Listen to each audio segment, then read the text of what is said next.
Сайн байцгаана уу? Япон хэлний агш одон чимэг байна. За энэ удаагийн ярилцлагаараа Musashi Urawa Япон хэлний сургуулийн тухай та бүхэндээ мэдээлэл хүргэх болно. За энэ удаа манай төв дээр Musashi Urawa Япон хэлний сургуулийн эсэлт хариуцсан ажилтан Бадам Гарав болон эсэлт хариуцсан ажилтан Сомия сан ирсэн байна. За ингээд та бүхэнд энэ өдрийн мэндийг хүргэе. Та бүхэн өөрсдөө танилцуулна уу? はい、今回のインタビューでは武蔵浦和学院のモンゴルの職員バダムさんと日本人の先生ソミヤさんお越しいただきました。では皆様改めて自己紹介をお願いいたします。はい、武蔵浦和日本語学院のソミヤと言います。武蔵浦和日本語学院は埼玉県さいたま市にある学校です。私は募集担当をしています。いろんな国、モンゴルに行ったりとかベトナムに行ったりとかして募集活動をしています。本日はよろしくお願いします。Сайн байцгаана уу? Намайг Musashi Urawa Япон хэлний сургуулийн ажилтан багш Сомия гэдгээ. Би болохоор гадаад оюутнуудынхаа олонтын талыг хариуцаж ажилладаг багш байгаа. Тэгээд Монгол орн болон Вьетнам орнуудад гадаад оюутнуудынхаа эсэлтийн ажлаар ирж очих ажилладаг. Өнөөдөр та бүхэнтэйгээ ярилцах болсондоо баяртай байна. Баярлалаа. За Musashi Urawa Япон хэлний сургуулийн талаар товчхон мэдээлэл өгнө. ありがとうございます。では武蔵浦和日本語学院の特徴について説明をお願いいたします。武蔵浦和日本語学院は先ほども申し上げたように埼玉県さいたま市にある学校です。埼玉県は東京の隣にある県です。武蔵浦和日本語学院が460名学生さんが通っています。モンゴルの学生さんは30人です。で来年の4月からは新校舎が出来上がる予定で募集人数も拡大します。全体で学生さんは720名、モンゴルの学生さんは来年の4月生で20名来てもらう予定になっています。 За Musashi Urawa Япон хэлний институт нь Сайтама хот Сайтама мужид байрладаг сургууль байгаа.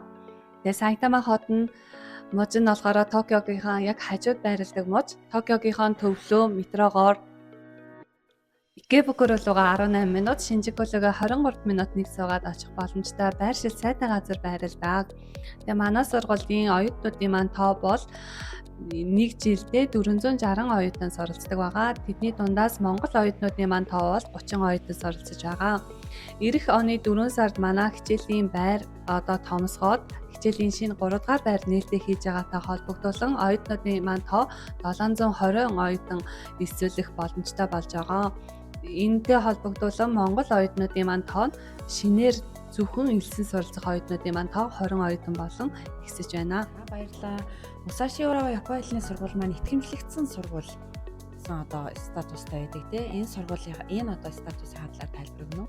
За баярлалаа. ありがとうございます。では、武蔵浦和日本語学院は法人として認定されております。で、その法人としての認定されたことについてご説明をお願いいたします。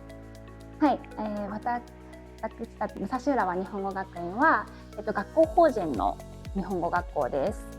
そもそも日本語学校は、株式会社と、学校法人の2つの種類に分かれています。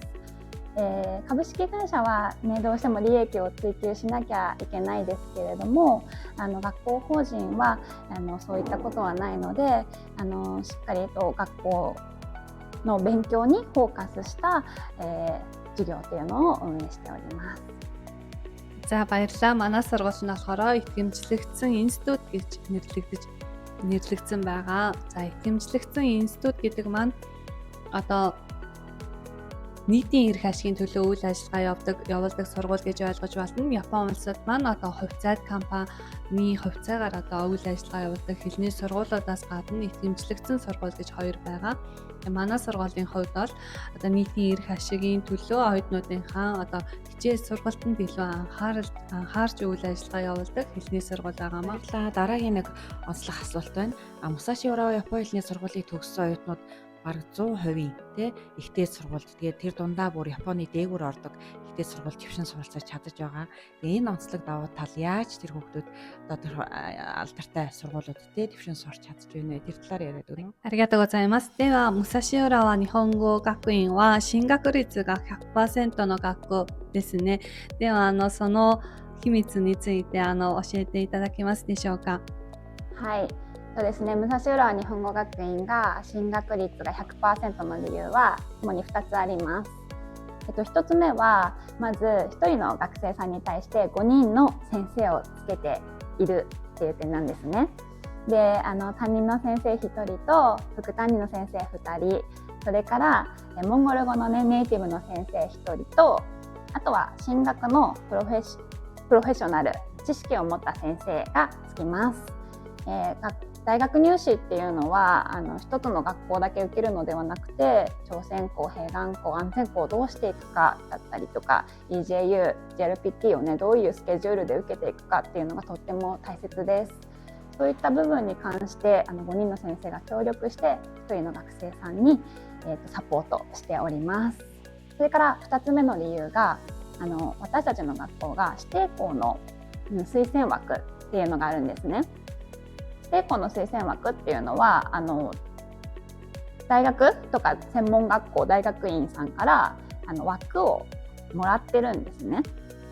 だから通常の、入試よりも簡単に面接だけとかで入学できるようなちょっと優遇された受験制度がある。これが秘密の2つ目です。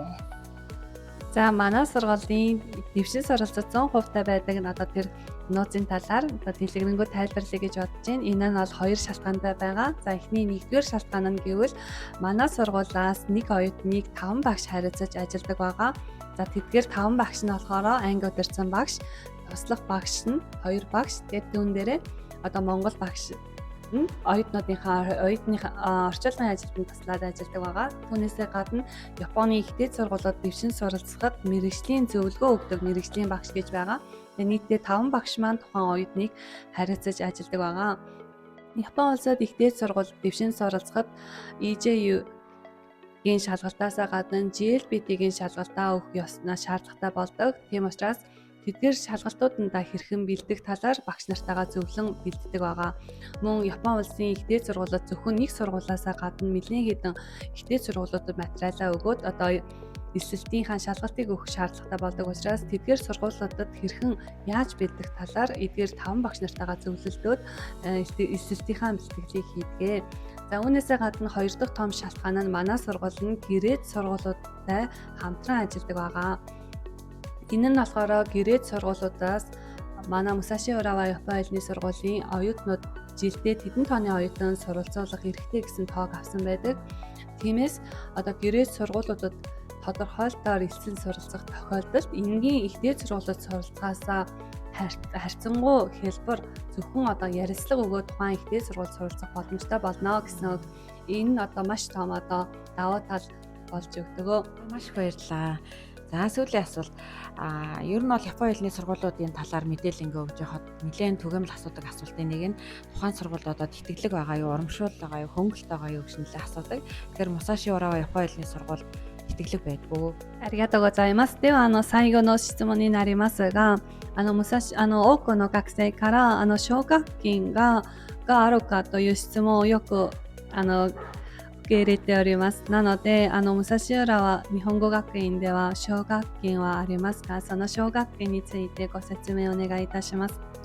はい、武蔵浦和日本語学院では外部の奨学金を受け取ることが可能です。